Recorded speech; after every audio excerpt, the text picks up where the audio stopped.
आज जिस पौधे के फल के बारे में हम जानने वाले हैं उसका नाम है अनानास। इसका बॉटनिकल नेम अनानास ब्रोमोसस है।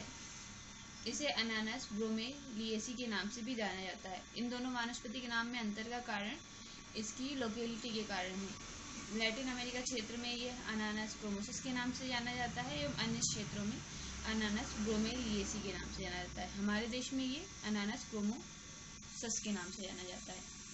अगर हम इसका नाम इंग्लिश में देखें तो इसे इंग्लिश में पाइनएप्पल कहा जाता है। संस्कृत में इसे बहुनेत्र फला कहा गया है। आप ये जो देख रहे हैं इसकी कलियों जैसे, इन कलियों के कारण ही संस्कृत में इसे बहुनेत्र फला कहा गया है। और चूंकि ये संस्कृत में नाम दिया गया है इसलिए ये आप समझ सकते हैं कि ये फल हमारे देश में कितने वर्षों से पाया जा रहा है, या हम कहें तो ये हमारे देश का पुरातन फल है। इसे उड़िया में सपूरी कहते हैं, उर्दू में अन्नानसुहुन्नु नाम से इसे जाना जाता है। कोनकी में इसे अनेनीस कहते हैं और गुजराती में इसे अनानासी कहा जाता है।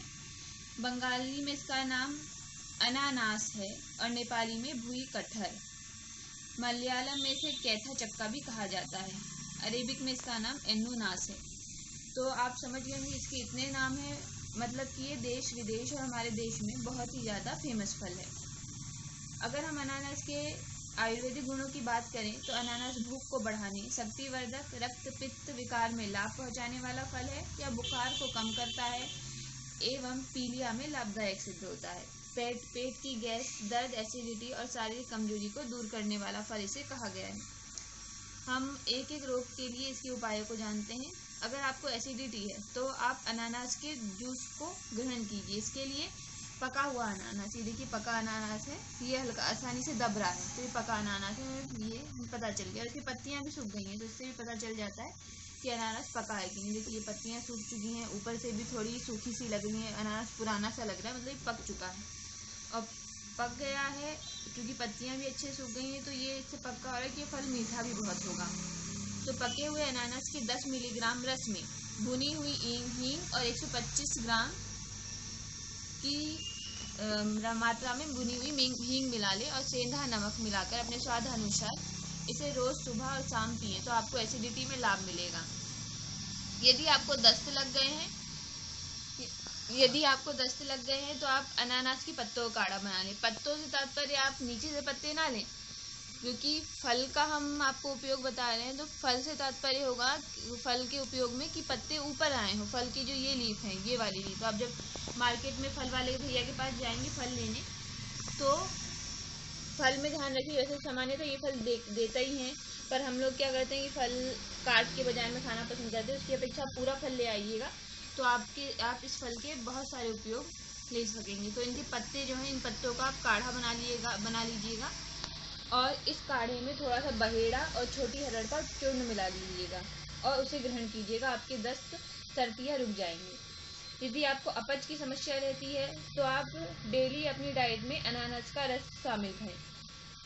अब एक सुझाव मेरा ये है कि अनानास के रस की अपेक्षा अगर आपके दांत अच्छे हैं और आपको अनानास खाने का जीभ नहीं कटती, क्योंकि जब हम अनानास खाते हैं तो कई लोगों को दिक्कत ही होती है कि उनकी जीभ कटने लगती है, क्योंकि इसमें हल्का सा जीभ काटने वाले रेशे रहते हैं अंदर।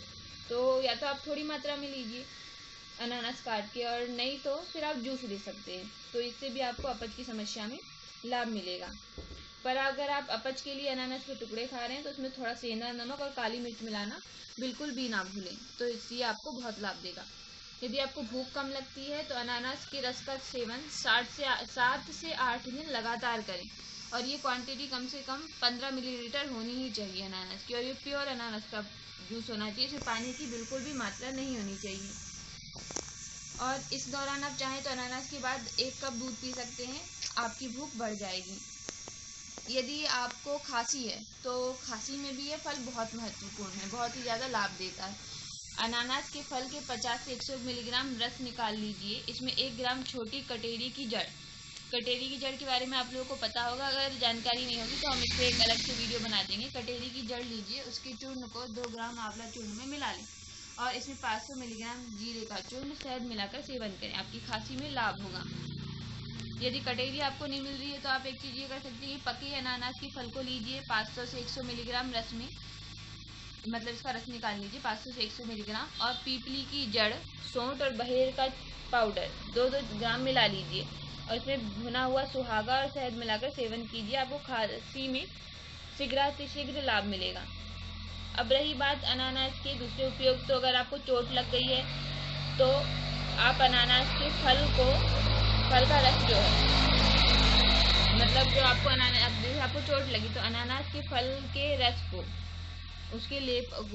रस को लेप बना के अपने पैर में लगा सकते हैं। अगर आप सोचिए कि बहुत ज़्यादा पतला हो जाएगा तो आप क्या कीजिए, अनानास की पीस कट कर लीजिए छीलने के बाद, और उस पीस को हल्का सा बेलन की सहायता से, खलबत्ता हो तो खलबत्ते में कूट के पैर पे या जहाँ पे भी चोट लगी वहाँ लेप कर दीजिए। लेप में भी आपको लाभ मिलेगा। अब हमने अभी बात किया था पीलिया के लिए, तो पीलिया के लिए भी आप अनानास का रस लीजिए। और यदि आपको सांस संबंधी समस्या है तो भी आप अनानास का रस ले सकते हैं। अगर हम कहें तो अनानास का रस बहुत ही ज़्यादा फायदेपूर्ण होता है और ये आपको कई रोगों से लाभ दिलाता है। यदि आपके घर में कोई धूम्रपान करता है तो आप उसको भी अनानास खिलाइए, क्योंकि इससे फेफड़ों में समस्या होती है और अनानास विटामिन सी का भरपूर स्रोत है। तो ये हमने देखा कि अनानास का फल कितना ज़्यादा उपयोगी है, स्वास्थ्यवर्धक है। आप इसके विविध उपयोगों को इस वीडियो में जान चुके होंगे। आशा है इन विधियों का आप उपयोग करके लाभ लेंगे। धन्यवाद। अगर वीडियो पसंद आया हो तो हमारा चैनल सब्सक्राइब करें।